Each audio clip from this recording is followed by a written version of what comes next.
Hey guys, it's me Wormy. So I have a few announcements. First of all, I'm going to be creating a new series in which I'll be showcasing one NoSleep story in every video, and I'll be making 2 videos per week on top of the 5 true story videos that I already make. So in total, you should expect about 4 videos every week. Also, thank you to all the people who have submitted viewer stories, and don't worry, I will be showcasing some of those in the near future. So with that in mind, let's get started with the first NoSleep story in this series. I hope you guys enjoy it. I'm going to begin this by saying that I chose this online community because it has the exposure of over 1.4 million people. If anyone reading this is in or knows someone in Mammoth, Arizona, please contact me immediately. I live in Mammoth, Arizona, and nothing has ever happened here worth writing about because Mammoth only has a population of around 1,500 people. So nothing exciting ever happens. However, 11 days ago, on the 3rd, an older woman who runs a home daycare in my hometown was found dead in her bathroom by a parent who was picking up his daughter. The kids were all really agitated and told the police that Miss Booker, the deceased, had been yelling at them and bleeding from her eye before she went into the bathroom and collapsed in her bathtub. Sad and unpleasant, but not really news. However, a day later, one of the daycare babies developed a rash and started bleeding from her ear. She died 12 hours later, and so did 8 other kids from that same daycare, all with similar symptoms. In a town of 1,500 people, attempts to keep the people unaware and calm were an utter failure. It was on Facebook by the following day. 9 people who had been at the hospital when the kids were starting to trickle in also started exhibiting these symptoms. None lasted more than a few days. By last Friday, 18 people who had indirect contact with the children were reported missing or dead of natural or unknown causes.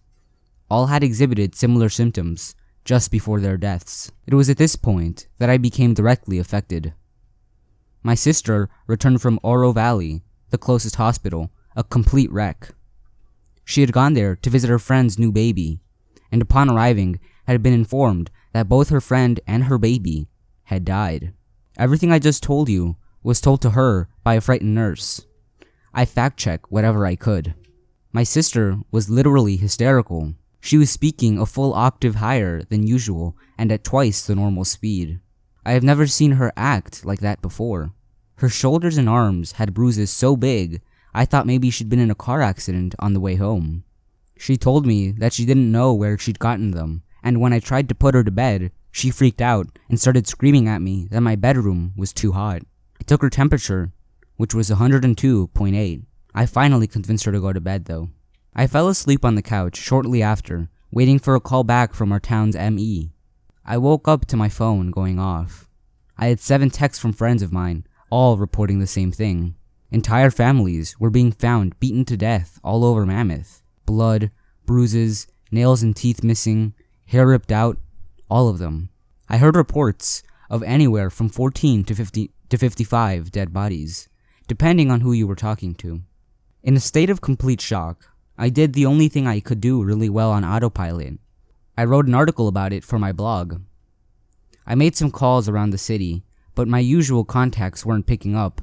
I went to check on my sister, and she was bleeding from her ear, heavily.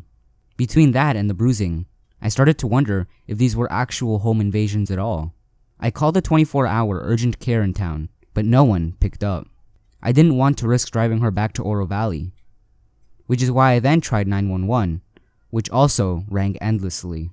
I called my friend in Oro, who works for a legit news agent, and she told me that they were reporting that NW Medical was running a skeleton crew because most of the medical staff had either called in sick or been found dead in their homes. She even said that she had seen tanks in Oro. I woke up the next morning, and my sister was gone. I don't know where she is, and I'm too scared to go looking for her. I've called the CDC multiple times, but every time I call, I get the same answer from the same woman. The first time, she took a statement and said she'd get back to me. Every subsequent time I've called, she immediately puts me on hold. She never comes back on the line.